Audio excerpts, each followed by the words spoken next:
Bien, excelente. Entonces, en el día de hoy tenemos esta clase magistral junto a Germán Monge Ojeda, quien es docente del Diplomado de Trauma del Desarrollo del Instituto Grupo Palermo Chile, quien nos trae justamente esta ponencia respecto al rol de las figuras de apego en la superación del trauma.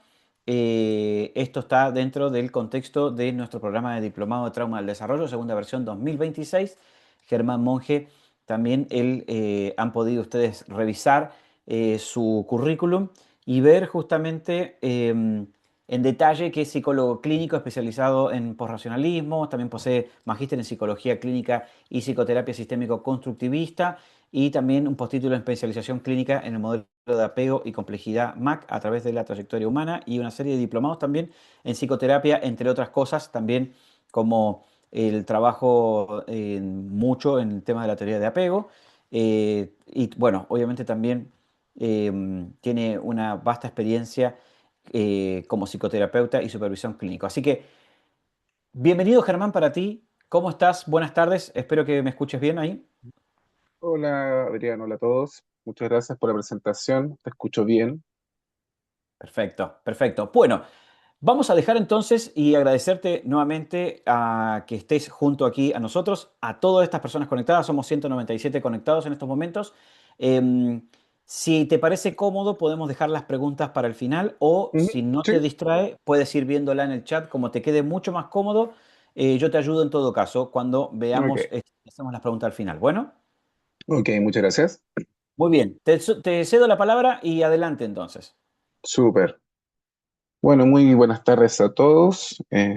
Como Adrián ya me mencionó, soy Germán Monge y se me ha solicitado hoy día hacer un breve seminario o una cátedra sobre cuál es el rol que tienen las figuras de apego en la superación del trauma, enmarcado, como ya dijo Adrián, dentro de este diplomado que pronto se dictará. Como ven, soy psicólogo clínico, psicoterapeuta, supervisor, soy profesor en la Universidad Santo Tomás de Puerto Montt y también del Grupo Palermo. Muy contento de estar con ustedes en este horario.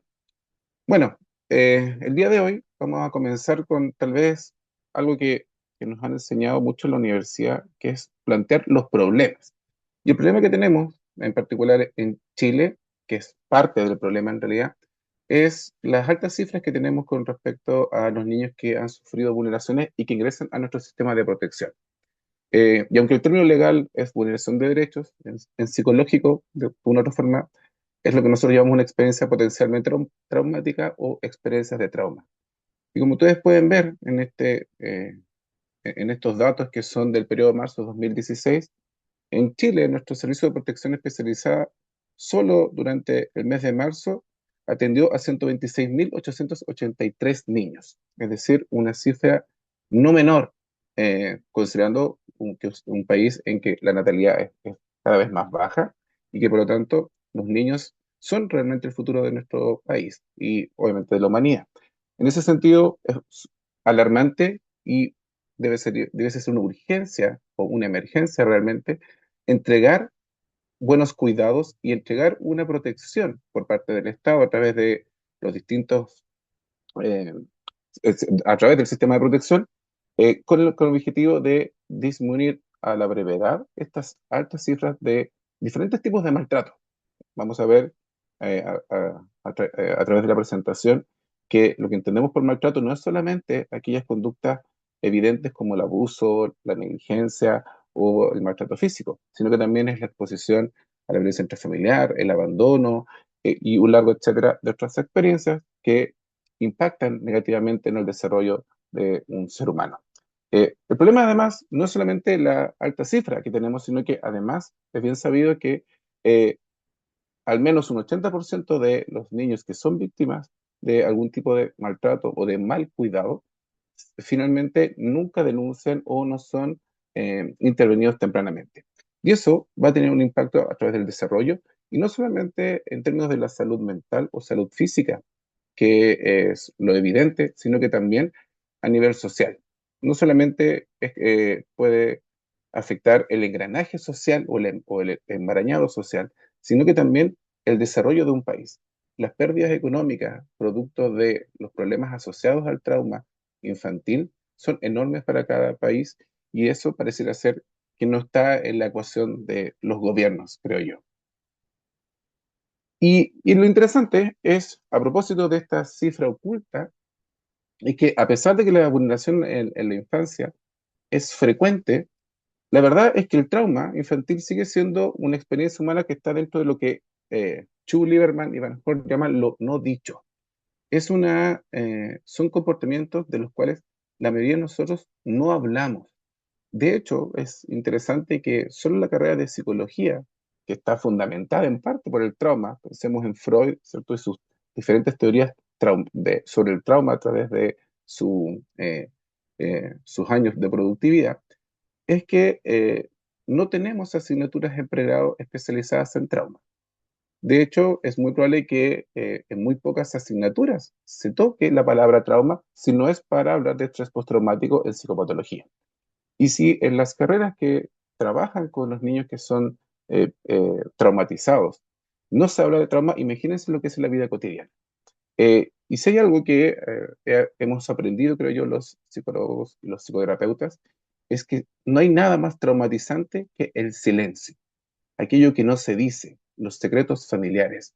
Eh, estas experiencias que no son conversadas, que no son tematizadas, que no son etiquetadas y que por lo tanto no tienen algún tipo de reparación, ya sea por la justicia o por los cuidadores, eh, se van almacenando y se van quedando, como dicen por ahí, en el cuerpo. E incluso aquello que no es dicho, algunos autores, sobre todo de la corriente psicoanalítica, plantean que se van transmitiendo de generación en generación, lo cual pareciera ser no tan extraño, dado que los datos indican que el trauma suele ser transgeneracional, es decir, se transmite de generación en generación. Ahora bien, eh, sabemos que es algo de lo cual no se habla. Y lo más interesante es que pareciera ser que el núcleo central de lo que vamos a entender por trauma es justamente la negación del dolor en la infancia. Como les decía, lo no dicho, los secretos, aquello de lo cual no se habla, que no se puede simbolizar, se va almacenando en diferentes eh, formas o manifestaciones, sobre todo a nivel corporal o a nivel biológico. Es bien sabido, por ejemplo, que muchas de las experiencias potencialmente traumáticas o adversas en la infancia tienen impactos en la salud física y en la salud mental en la adultez. Eh, Como, por ejemplo, cáncer, o sea, el desarrollo del cáncer, desarrollo de enfermedades autoinmunes, hipertensión, así como también mayores posibilidades de contagiarse de VIH, morir de SIDA, problemas de salud mental, adicciones y un largo etcétera. Y aquí les presento a John Bowlby, tal vez lo conocen, es un psicólogo muy importante, un psicoanalista muy importante en la historia, porque él es el desarrollador inicial de la teoría del apego, que es tal vez el programa de investigación más relevante que tiene la psicología moderna, que ha permitido estudiar los vínculos humanos desde los aspectos genéticos hasta los aspectos más culturales. Y ha ofrecido, ¿cierto?, a la sociedad una serie de desarrollos a nivel interventivo, tanto en prevención, detección temprana y también curación. ¿Y qué es lo que plantea él como núcleo central de lo que sería una experiencia traumática? Y es que el niño que experimenta trauma sobre todo dentro de su sistema familiar, vive una experiencia que es disociadora o fragmentadora de su psiques o de su emergente sí mismo. Y es que un niño que experimenta trauma sabe algo que se supone que no debiese saber y siente algo que se supone que no debe sentir. Es justamente esa experiencia la disociadora. Si lo podemos de una u otra forma llevarlo a algo concreto, imagínense ustedes que tu padre, un padre, cualquiera, ¿cierto? Llega en la noche, ¿cierto? Con algo de alcohol o ni siquiera con alcohol e ingresa a tu pieza y de una u otra forma te toquetea y eres víctima de abuso por él. Tras el abuso, él te dice algo así como, eh, mi hijita, mi amorcito, qué rico fue por hablar contigo, pero no le digas nada a tu mamá porque esto es un secreto entre nosotros dos. Eh, y luego se va. Al día siguiente, tú te levantas, ¿cierto? Y vas a la cocina y está tu papá o tu mamá esperándote con el desayuno y él con una sonrisa de oreja a oreja te dice, hola hijita, ¿cómo dormiste? Ven, te sirvo el desayuno. Te sirve un café, un pancito con algo. Piensen cómo esa experiencia puede ser disociadora para la experiencia de cualquier persona. Sabe que ha experimentado algo terrible, fue tocada, abusada por él, sin embargo, no lo puede mencionar. Al mismo tiempo, siente miedo, siente temor por este secreto que tiene que almacenar y sin embargo, no lo puede decir. O sea, no puede sentir aquello. Esa experiencia donde lo que yo sé y lo que siento no puede ser manifestado, tiene un efecto disociador y es lo que desde el punto de vista de Bowlby y de las teorías más bien vinculares, son finalmente lo traumático. También otros autores en la misma línea, ¿cierto?, del trauma relacional, como Van der Kolk, nos plantean en su libro El cuerpo lleva la cuenta, que el trauma, eh, aunque no sea dicho, aunque no sea socializado, no sea etiquetado o simbolizado en palabras, de una u otra forma se va quedando almacenado, nunca se olvida. ¿Y dónde se va almacenando? En otro tipo de recuerdos. Ustedes deben de recordar que los sistemas de memoria son, no es una sola la memoria, son distintos sistemas. El sistema declarativo, que es este semántico encargado de los hechos generales del mundo, como, no sé, cuál es el Día de Independencia de Chile, y los recuerdos episódicos, que son personalmente vividos. Pero esos son recuerdos declarativos o recuerdos conscientes que uno los puede traer a la mente. Sin embargo, gran parte de los otros sistemas de memoria son no declarativos o son más bien automáticos o inconscientes desde la perspectiva cognitiva. Ahí están los procedimientos, las rutinas, ahí se encuentran las memorias de condicionamiento, las memorias imaginadas. Y es justamente ahí donde se van almacenando las experiencias traumáticas, que al irse acumulando van manifestándose a través del tiempo de distintas formas, como dolores de estómago, ansiedad, tristeza, impulsividad y una serie de otras manifestaciones, ¿cierto? Que de una u otra forma van afectando la vida social de las personas y que muchas veces no pueden ser eh, conectadas con experiencias en el pasado. Nosotros en nuestro centro de atención psicológico atendemos muchos pacientes adultos que es a propósito de que traen a sus hijos a psicoterapia o a evaluación, es que recuerdan situaciones traumáticas por situaciones como olores, no sé, imágenes que surgen durante la psicoterapia.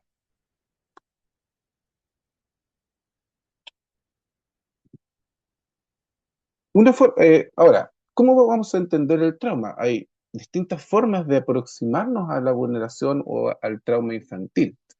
Podemos entenderlo como tradicionalmente se ha hecho desde el modelo del evento único, que serían estas experiencias de trauma tipo uno, un accidente de tránsito, no sé, presenciar un asalto, o entenderlos desde esta idea del trauma complejo.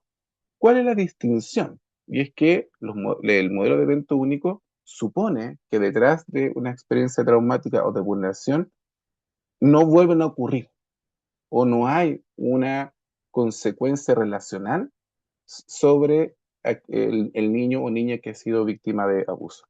En cambio, la lógica del trauma complejo es que nos plantea que las experiencias traumáticas que ocurren dentro del sistema de cuidado o del sistema vincular son generalmente de carácter crónico y que por lo tanto afectan la forma en que el niño se vincula también con su cuidador.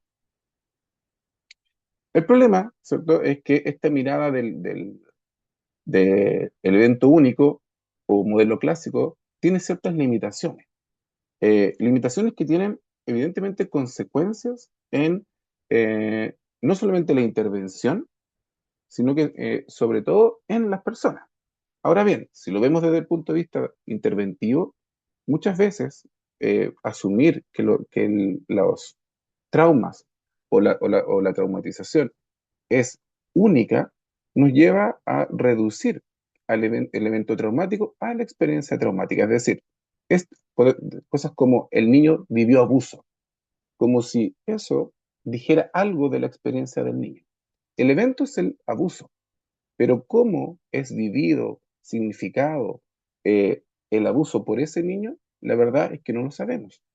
Y para eso necesitamos conocer cuál es la relación previa con el abusador para comprender de qué forma ese abuso tiene algún tipo de sentido o cuáles son los matices particulares para ese individuo. Pero también nos lleva a tener explicaciones relativamente simples o simplonas y externalizantes. ¿En qué sentido? De que el abuso o el maltrato nos pareciera ser que explica la complejidad justamente de la experiencia traumática. Y la verdad es que si hay algo que nosotros sabemos, o al menos los que supervisamos casos de trauma o que hemos atendido niños, niñas, adolescentes o adultos que han experimentado trauma, es que rara vez un evento traumático ocurre una sola vez. Y que además es muy raro además que se presente un solo tipo de trauma, sino que en general es más bien la politraumatización. Y, y las explicaciones que tenemos para la negligencia, para el maltrato, para el abuso, generalmente no consideran los aspectos relacionales previos de la relación que tienen con el perpetrador. Y por último, tal vez lo más relevante para nosotros los psicólogos, los trabajadores sociales, los psiquiatras o aquellas personas que trabajan en la intervención eh, en trauma, es que esta visión del modelo del evento único limita el tipo de intervención, la divide o la fragmenta.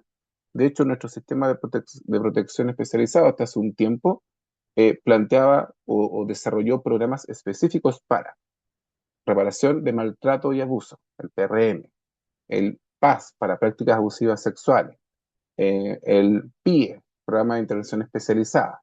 Y así, entonces va parcializando como si el fenómeno explicara cuál es la experiencia de ese niño que ha sido vulnerado en sus derechos.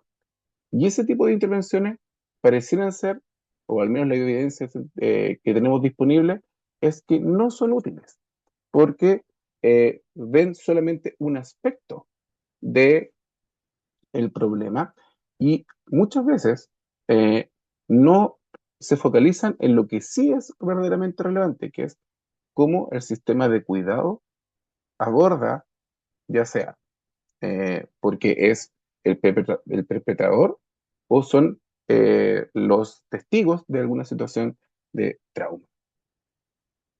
Pero bien, hay que entender primero qué es un evento traumático, porque hemos hablado de trauma o de las dificultades asociadas a este modelo clásico del trauma, pero no hemos dicho qué es una experiencia traumática. Y a mí me gusta en particular esta definición de Courtois y Ford, que menciona que un evento traumático es, bueno, como dice ahí, un malestar subjetivo intenso caracterizado por la emoción de miedo, desesperanza u horror, ya sea durante o posterior a un evento que pone en riesgo la vida o donde se expone o viola la integridad corporal, incluyendo el modelo vicario. Esta definición a mí en particular me gusta mucho o es la que yo trato siempre de mostrar a mis estudiantes o a los colegas, y es porque primero posiciona en que es una emoción en particular la que domina la experiencia traumática y es que es el miedo, que como ustedes saben nos predispone a una serie de respuestas ligadas a la sobrevivencia: luchar, evitar, congelarse, aferrarse o incluso entrar en colapso y hacerse un muerto. Porque el miedo es una emoción que está ligada principalmente a la sobrevivencia y por lo tanto es extremadamente relevante para que nosotros nos desarrollemos. Finalmente es un gran detector de las amenazas. Y lo otro es que no es necesario haber experimentado una experiencia traumática porque es posible que uno presencie o experimente este mismo malestar a través del modelado.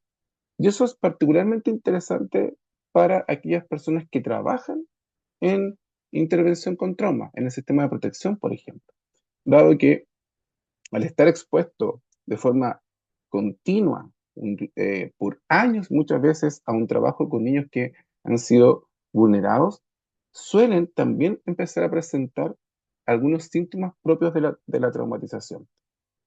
Y si no son síntomas propios del trauma, empiezan a vivir una serie de fenómenos que van disminuyendo su calidad de vida y su salud mental, como es el agotamiento por empatía, la traumatización vicaria propiamente tal, o también el síndrome del quemado. Cualquiera de esos tres fenómenos impacta enormemente en la calidad, no solamente de la atención de los niños, ¿cierto? Niños, adolescentes y sus familias, sino que también impacta en la salud mental y física de esos interventores. Ahora bien, la experiencia de trauma que está caracterizada por el miedo también se diferencia de lo que es el trauma complejo.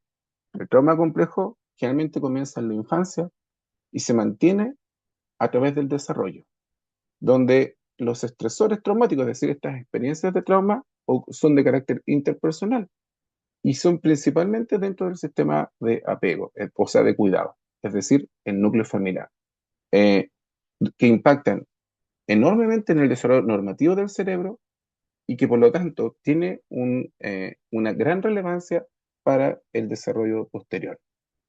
Aunque generalmente hablamos de trauma complejo infantil, Ford y Courtois también han planteado que en la adultez pueden existir situaciones lo suficientemente traumatizantes como para que esto pueda considerarse un trauma complejo. Por ejemplo, una guerra, un genocidio, una persecución política puede afectar enormemente el desarrollo del cerebro. ¿Por qué?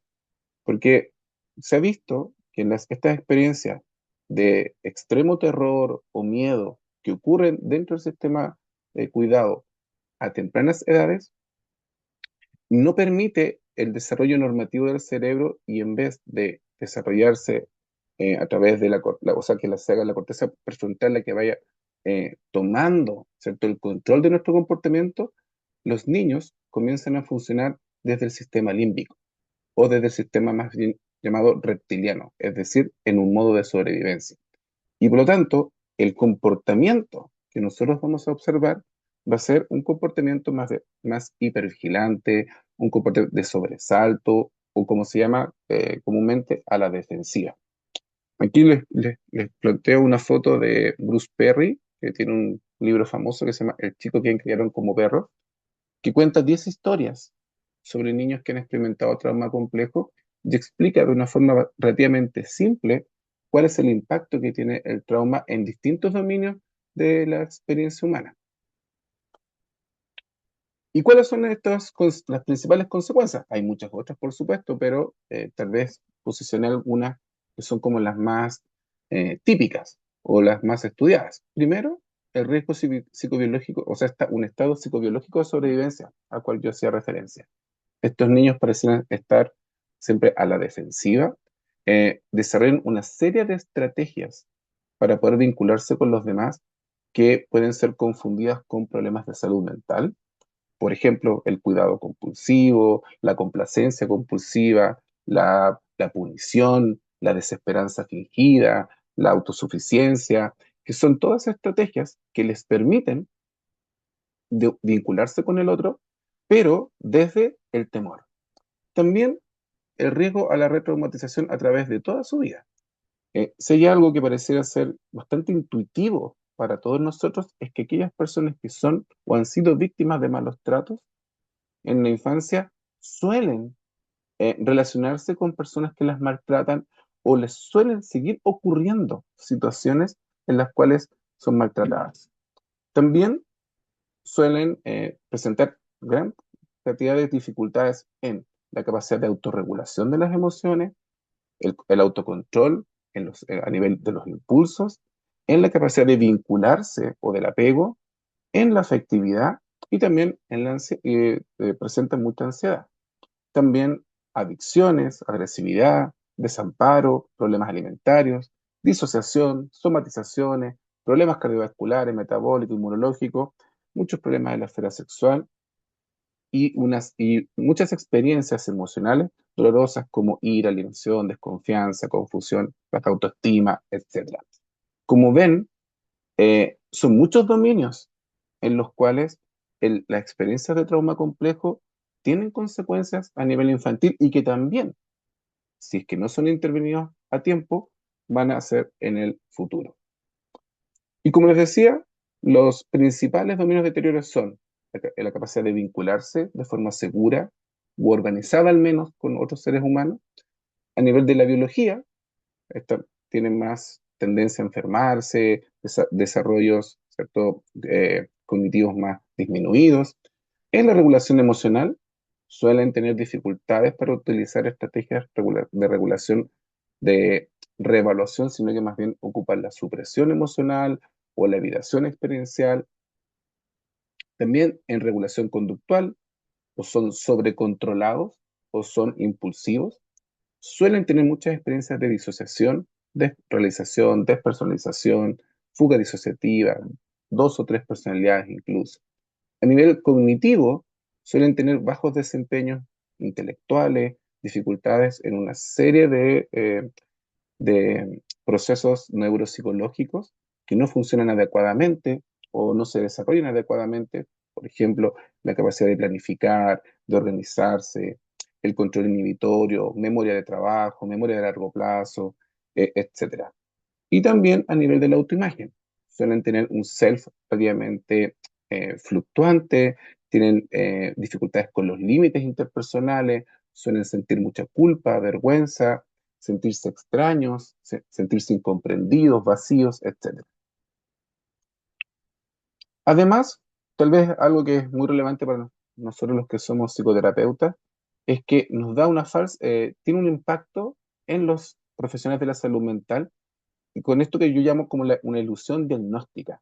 Y es que muchas de las manifestaciones del trauma complejo del desarrollo o del trauma complejo o del trauma complejo relacional, como lo queramos llamar, es que los profesionales suelen ver tales comportamientos como siendo un síndrome o una enfermedad o un trastorno mental, siendo las confusiones más comunes el trastorno de estrés postraumático, la depresión, el déficit atencional, el oposicionismo desafiante, el trastorno de conducta, la ansiedad generalizada, la ansiedad por separación y el trastorno reactivo del apego. Pero también, por ejemplo, las adicciones y una larga cantidad de problemas de salud mental son en realidad el reflejo de la experiencia de trauma complejo. Bueno, los traumas más comunes no los vamos a leer todos, pero van desde el abuso sexual pasando por el maltrato, la negligencia, el abandono, etcétera. La violencia comunitaria también, eh, un padre privado de libertad, un padre con una enfermedad mental crónica y grave, etcétera. Ahora, la pregunta es, bueno, ¿qué ocurre cuando la fuente de protección, es decir, nuestros cuidadores, que es lo que ocurre en el trauma complejo, son a la vez la fuente de estrés, peligro y o confusión? Es decir, son finalmente los perpetradores. Ocurre algo que es una paradoja evolutiva para los niños o para el sistema de apego, y es que se desorganizan porque la experiencia de miedo no tiene solución. Porque ustedes tienen que ponerse en el lugar de que si un niño, por ejemplo, requiere de ser protegido o regulado por su cuidador primario, pero a su vez ese cuidador primario es el que le genera miedo a través de golpes o a través del abandono, la negligencia o el abuso, ¿cómo va a desarrollar una estrategia que le permita vincularse saludablemente? La verdad es que ahí el sistema de apego entra en colapso y por eso es que se llama apego desorganizado, porque si me acerco, me tengo que alejar. Y si me alejo, me tengo que acercar. Entonces, esa paradoja evolutiva no permite desarrollar una estrategia coherente y organizada para vincularse con sus cuidadores. Recordar que las experiencias o sea, que la clasificación de apego nos plantea que existe un apego organizado seguro, que es el ideal, un apego organizado inseguro evitante, que son estos niños que aprenden a inhibir la conducta de apego, que sobreregulan su estrés porque experimentan un cuidado que es frío o indiferente. Hay niños, ¿cierto?, que desarrollan un apego organizado, inseguro, ambivalente, es decir, que deben de exacerbar sus emociones negativas como la frustración para poder volcar la atención hacia ellos.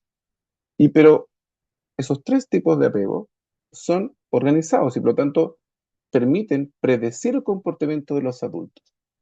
En cambio, en el apego desorganizado, los adultos no son predecibles, son más bien contradictorios, son confusos.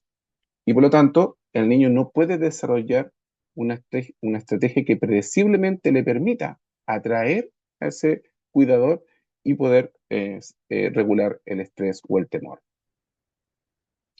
La pregunta es, bueno, ahora entonces, ¿a qué realmente le tiene miedo un niño que está desorganizado en su apego o que está experimentando trauma complejo? El núcleo de la experiencia traumática básicamente es que un niño que está en esta situación de trauma complejo no tiene una instancia real de regulación del medio por parte de los cuidadores, porque son ellos los que lo provocan. Esto lleva a una sensación de nula disponibilidad de los padres, es decir, si yo necesito a mis padres, ellos no van a estar disponibles. Y si están, eventualmente ellos me van a hacer daño. Y eso los lleva a una sensación de confusión y de impredictibilidad, es decir, no puedo eh, saber qué es lo que va a ocurrir, porque en algunas ocasiones me golpean, en otras ocasiones son cariñosos, en otras ocasiones se burlan de mí, y por lo tanto, la experiencia de este niño es de impredictibilidad, de vacío, miedo, etcétera. Ahora bien, ¿por qué es que los cuidadores maltratan o generan este temor en sus hijos? La teoría del apego tiene distintas explicaciones, no vamos a profundizar en ello por el tiempo, pero al menos sabemos que muchos de los padres desorganizados o que desorganizan a sus hijos es porque tienen lo que se llama un estado mental no resuelto, es decir, ellos mismos experimentaron trauma y este no ha sido integrado en su sí mismo y en su psiquis y por lo tanto no saben cómo responder a las señales de estrés de sus hijos. Otros padres es por la incapacidad de manejar el estrés por parte del cuidador, es decir, ellos mismos no tienen las suficientes herramientas o recursos para poder manejar el estrés de la vida. Otros porque emiten una serie de conductas o de comportamientos que son perturbados y que confunden o estresan a los niños, que es lo que se llaman las conductas ámbias. Y otros es por los bajos niveles de mentalización a propósito justamente de haber experimentado trauma también en la infancia. Estos padres, ¿cierto? Por lo tanto, no es que sean malos padres o sean malos cuidadores, sino que más bien es que debido a su historia muchas veces de malos tratos, de trauma no resuelto, es que no tienen las competencias para cuidar de una forma que sea sensible, responsiva y libre de estrés. Porque hay que ser justos con ellos. Muy pocos padres, y me atrevo a decir el 99% de los padres que maltratan o vulneran algún derecho de sus hijos, realmente tienen una muy buena intención detrás de ello. Sería injusto decir que los padres que disciplinan a golpes a sus hijos son malos padres o son psicópatas o son, no sé, malas personas. Muchos de ellos tienen historias en las cuales el uso del maltrato, de la violencia, tiene un significado. El tema es si nosotros, los psicólogos, los terapeutas, los trabajadores sociales, estamos dispuestos a escuchar esas historias para tener algo de compasión con ellos y poder ayudarlos a cambiar. Porque si la razón por la cual los padres muchas veces generan temor a sus hijos tiene que ver con sus historias no resueltas, tal vez es ahí donde nosotros debemos intervenir justamente para evitar que lo sigan haciendo o para que puedan cuidar de una forma más segura. Esta frase me gusta mucho de James Garbarino, que dice, el trauma inicial de un niño pequeño puede pasar a la clandestinidad, ocultarlo, lo podemos marginar, lo podemos excluir, ni siquiera hablar de él. pero volverá para atormentarnos. Gran parte de los niños violentos, de estos niños que un sector de la política nacional e internacional considera que deben estar privados de libertad, que son malos, que poquito menos que hay que enviarlos a la cárcel de por vida, son niños que han sido abandonados, que han sido marginados, que han sido excluidos, maltratados, y somos nosotros, la sociedad, la que no le entregó a tiempo, ¿cierto?, una solución, que no le dimos un- una seguridad que no solamente tiene que ser a propósito de identificar a tiempo una familia que maltrata, sino que estamos dando como sociedad una estructura social que permita que las familias se desarrollen de forma saludable. La verdad es que tiendo a pensar que no. Entonces, ¿cuál va a ser el rol de las figuras de apego en la superación del trauma? Bueno, es fundamental, eh, tanto en la infancia como en la adultez. En ese sentido, las figuras de apego son determinantes para la recuperación de cualquier niño que ha experimentado trauma, ya sea porque pueden proporcionar seguridad, porque son aquellos que van a regular emocionalmente al niño. Tenemos que pensar que la regulación emocional se, se desarrolla a través del tiempo. Y inicialmente los niños tienen estrategias de regulación muy primitivas y que por lo tanto requieren de corregulación o de heteroregulación por parte de los adultos. Y por lo tanto necesitamos al menos hasta la adolescencia para desarrollar estrategias de autorregulación. Y también el apoyo que facilita el procesamiento del trauma. En ese sentido, las figuras de apego deben, ¿cierto?, cumplir con estas tres tareas en el caso de que no sean los perpetradores. Ahora bien, si son ellos la fuente de estrés, esto obviamente se complica. Y por lo mismo, yo estoy convencido que en ese tipo de situaciones, la terapia debe abordar más bien el trauma no resuelto de los padres que necesariamente trabajar con los niños. Bueno, en ese sentido, sabemos que eh, el sistema de apego es el contexto en el cual se desarrolla el cerebro, especialmente en etapas tempranas. Y ahí ustedes pueden ver una imagen sobre un cerebro que ha vivido negligencia 3 años y un cerebro normativo de 3 años. El más pequeño, por supuesto, es el que ha vivido negligencia. Y por eso es tan importante comprender que el apego y el sistema de cuidado que provee un apego que tiende a la seguridad es el contexto ideal para un desarrollo normativo del cerebro. Y que un cerebro que está disminuido, producto de los malos tratos o la negligencia, es, como ustedes lo ven, un cerebro distinto y que va a funcionar distinto, que es en este caso en términos de sobrevivencia. ¿Y cuáles son las condiciones básicas para que el apego tienda a la seguridad y se desarrolle? Bueno, que la relación debe ser duradera en el tiempo, en ese sentido, padres e hijos es lo ideal. Debe ser estable, consistente y específico en el tiempo, y además debe comprender este patrón de regulación y protección del estrés. Si estos elementos fallan, el apego se va volviendo inseguro. Y por lo tanto, todo niño, para que se desarrolle un apego seguro o un apego lo más seguro posible, debe ser cuidado por un adulto que le va a dar un sentido básico de seguridad emocional.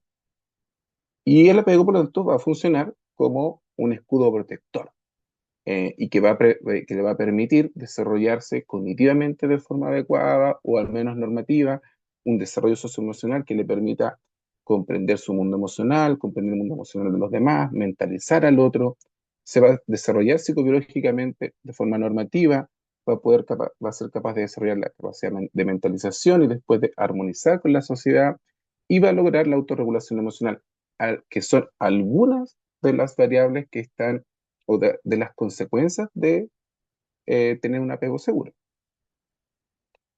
Y por lo mismo, en la infancia, el rol de la figura de apego debiese ser primero preventivo y mitigar las consecuencias del trauma, creando un entorno que sea seguro, predecible, donde exista regulación emocional saludable, ¿cierto?, que sea adecuada, y validando las experiencias o las consecuencias del trauma y consolando.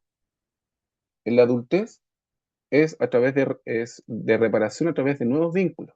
En ese sentido, los adultos que han experimentado trauma porque de alguna forma todos hemos experimentado trauma, más o menos algunos, eh, pueden, por ejemplo, a través de un terapeuta que va a actuar como una figura de apego transicional y que va a trabajar en nuestra zona de desarrollo próximo, permitiéndonos desarrollar nuevas habilidades que nos permitan ajustarnos mucho mejor al entorno, eh, generando nuevas relaciones de pareja o de amistades, o buscando o generando redes de apoyo social. Y en ese sentido, los mecanismos bajo los cuales las figuras de apego pueden facilitar la superación del trauma es proporcionando seguridad y contención, es decir, transformándose en una base segura, validando las emociones dolorosas propias del trauma, normalizar, por ejemplo, que después de un abuso o tú puedas sentir rabia, culpa, vergüenza o que del maltrato te sientas enojado, frustrado, etcétera. Hablar justamente sobre el trauma, ponerlo, sacarlo de lo no dicho y colocarlo en el lenguaje para poderlo integrar en la continuidad de nuestras vidas y fomentando también la resiliencia a través de la regulación emocional y la autocompasión. En ese sentido, las terapias que tienden hacia la autorregulación o aprender estrategias de regulación emocional son particularmente útiles. Y con esto termino, para que hayan un par de preguntas. Eh, Esto es puse el imperativo clínico, es decir, algo que debemos saber y que debemos tratar de hacer a nivel terapéutico. Y es que hace un par de años, en este de 2020, se hizo una revisión sistemática de metaanálisis, es decir, una síntesis paraguas que se llama, sobre cuáles son las intervenciones que trabajan, que funcionan en maltrato infantil. Y vieron cuáles eran las que funcionaban y por qué funcionaban. Y lo interesante es que, eh, en contradicción con lo que hace nuestro servicio de protección muchas veces, que es plantear el foco en los niños, el foco debiese estar básicamente en los cuidadores, porque lo que hay que detener es la transmisión intergeneracional del trauma, sanando los estados mentales no resueltos de los cuidadores. Es decir, la terapia eh, infanto-juvenil para la reparación, ¿cierto?, de las experiencias de trauma, debiese centrarse más en los cuidadores. Lo que no significa, obviamente, dejar de lado al niño. También hay que trabajar con él, pero el foco principal debiese estar en una psicoterapia para los adultos y también, dependiendo obviamente de la evaluación, el entrenamiento en una serie de habilidades que le permita vincularse de una forma más saludable. Por ejemplo, mentalizar, regulación emocional, etcétera, que van a permitir vincularse de una forma más segura con sus hijos. Bueno, eh, tal vez fui muy rápido, pero una hora es muy poco. Ahí están mis correos, germán.monje.o@gmail.com, germánmonje@santotomás.cl. Si hay, no sé si habrán algunas preguntas, Sí, algo. Ujú, eso te iba a comentar. Bueno, primeramente, muchísimas gracias, Germán. Como ujú, dices tú, a veces se hace muy complejo en una ujú, hora poder expresar todo, pero yo creo que siempre es bueno poder reflexionar y tomar estos paneos generales ujú, en relación al tema que son muy, muy buenos. Una consulta: los cuidadores que presentan conductas contradictorias, baja mentalización, entre otros, ujú. pueden provocar en el niño trauma complejo incluso cuando no hay un evento traumático, dice Carla Castillo. A ver, si entiendo bien, o sea, si el cuidador tiene comportamientos que son desorganizantes sin que exista un trauma, o sea, sin que eh, lleve a cabo una conducta maltratadora, por ejemplo, en sí misma, ¿sí podría provocar trauma complejo? ¿Esa es la pregunta? Si es así, si lo entendí bien, la verdad es que pareciera ser que el cuidado desorganizante no genera necesariamente un trauma complejo. Lo que sí pareciera ser bien documentado es que aquellos padres que provocan algún trauma y por lo tanto un trauma complejo, sí desorganizan al niño. En ese sentido, el hecho de que los padres estén desorganizados mentalmente y que emitan comportamientos erráticos, contradictorios, solo afectaría la desorganización del vínculo de apego. No necesariamente va a generar un trauma complejo. Ahora bien, igual es extraño o poco usual que un cuidador que esté desorganizado no emita eventualmente un comportamiento que sea, por ejemplo, maltratador. Puede ser negligente en ocasiones. Pensemos en una mamá, por ejemplo, eh, o un papá que se vuelve adicto, ¿cierto?, a algún tipo de droga o al alcohol y que por lo tanto eh, actúa de forma errática, desorganizante, pero por un tiempo, ¿cierto?, se va a rehabilitar, por ejemplo, y va a estar fuera de la vida del niño. O pueden las separaciones posteriores, ¿cierto?, no sé, a propósito de algún tipo de discusiones, de exposición a la violencia intrafamiliar, igual uno de los padres puede irse y eso también puede generar algún tipo de trauma. También es importante entender que el apego es algo mucho más variable que lo que se creía tradicionalmente. En ese sentido, el apego puede ir cambiando a través del tiempo. Y por lo tanto, es algo que si las condiciones ambientales y por lo tanto familiares se modifican, un niño puede de la desorganización pasar a la inseguridad y viceversa, de la inseguridad a la desorganización. Y por supuesto que el trauma no necesariamente va a ocurrir dentro del sistema de cuidado. Puede ser, por ejemplo, que el niño experimente un terremoto, como pasa en Chile con cierta frecuencia, y los padres, producto que experimentaron el mismo evento y están desorganizados, luego no pueden emitir un cuidado que sea eventualmente saludable o seguro, también el niño puede vivir un trauma. Entonces, es mucho más complejo en realidad de lo que uno podría creer. Muy bien, Germán. Una Ujú, pregunta más, ujú, desde el punto de vista de la integración del trauma. ujú. ¿Cómo las intervenciones grupales o los grupos de autoayuda podrían favorecer este proceso de construcción? Dice Narea. Mm. La terapia grupal, interesante, gracias María por la pregunta, porque eh, hay modelos de trauma complejo. De hecho, el modelo de Fori Courtois, ellos plantean que la terapia en trauma complejo en adultos debe ser por fases. Y la segunda fase de su terapia es la terapia de grupo.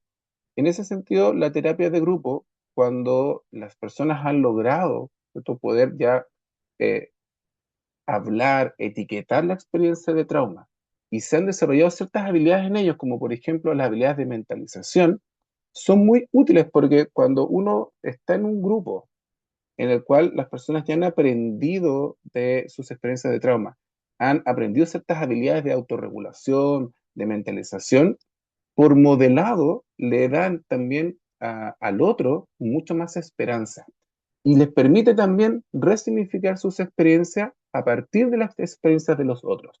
Y por lo tanto, los grupos, la terapia de grupo es útil. No sé, y ahí declaro mi ignorancia con respecto a los grupos de autoayuda, porque los grupos de autoayuda, pienso yo en Alcohólicos Anónimos, por ejemplo, o Adictos Anónimos, no tienen la misma lógica terapéutica, porque son modelos que vienen más bien desde una mirada religiosa, espiritual, del protestantismo norteamericano, y que finalmente no se forman lazos entre ellos. Es básicamente ir a hablar de tu experiencia, hay refuerzo positivo por parte de los otros, sin embargo, al final del día, esas personas siguen estando solas. No es la misma lógica de la terapia, porque en la terapia hay un interventor que ha sido preparado justamente para poder guiar grupos con estas características especiales. Bueno, Germán, oye, Ujú, siguen saliendo muchas preguntas. No sé si por ahí, si tienes la ujú, oportunidad de estar un ratito más en off ahí en el chat ujú. y las puedas ¿Sí? quizás responder conforme O van en el diplomado apareciendo. también. Hay muy buenas preguntas. Sí, o ¿Ah? el diplomado también, ahí sí que tenemos O tiempo. en el diplomado también, claro. Claro. Pero sí, están muy buenas las preguntas, la verdad que están muy buenas y bueno, ya quiero darle el paso también a Francisco, Sí, pero por bueno, supuesto. agradecerte enormemente, Germán. Yo Ujú, sé que estamos trabajando con mucha intensidad también, tus ujú. tiempos y tus cosas, así que es muy valioso que nos puedas estar aquí acompañando también y dándonos esta posibilidad de poder hacer esta clase magistral. te dejo Ujú. ahí para que puedas ver Ok, en el sí, chat también las preguntitas que quedaron muchas y gracias. agradecerte Ujú. de antemano. Bueno, También, adiós, cuídense, chao, bueno, chao. muy bien. Te pido ahí que puedas dejar de compartir un ratito para que Ujú. podamos pasar a la segunda ponencia.